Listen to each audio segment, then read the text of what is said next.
समोसे वाली हिंदी कहानी। एक गांव में एक बुजुर्ग महिला रहती थी जिसका नाम सरोज था। सरोज अपने गांव में बहुत प्रसिद्ध थी, खासकर उसकी स्वादिष्ट समोसों के लिए। उसका छोटा सा समोसे का ठेला था जहां से वह हर दिन ताजे और गर्मागर्म समोसे बेचती थी।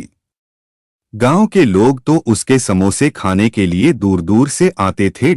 एक दिन गांव में एक अमीर आदमी आया। वह शहर का बहुत बड़ा व्यापारी था और गांव में किसी काम से आया था। उसने सरोज के ठेले के पास रुककर समोसे खरीदे। समोसे का पहला निवाला लेते ही वह हैरान रह गया। उसने कभी ऐसा स्वादिष्ट समोसा नहीं खाया था।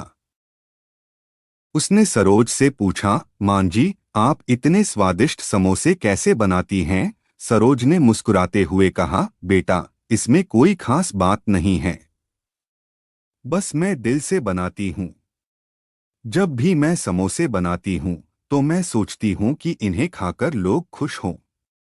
यही मेरी रेसिपी का राज है।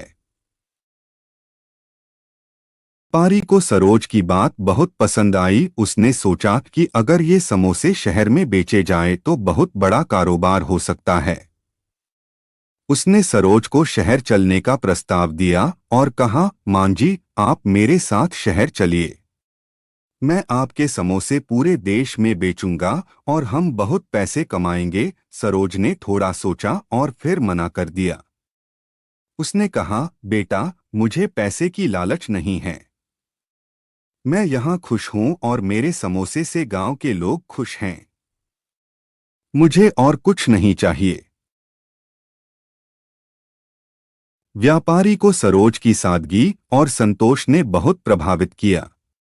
वह बिना कुछ कहे चला गया, लेकिन उसकी बात ने उसे सोचने पर मजबूर कर दिया। उसने सोचा कि शायद असली खुशी पैसा नहीं, बल्कि दूसरों के चेहरे पर मुस्कान लाना है।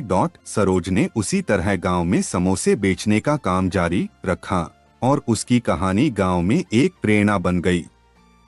लोग उससे सीखने लगे कि असली संतोष किसमें है, दिल से काम करने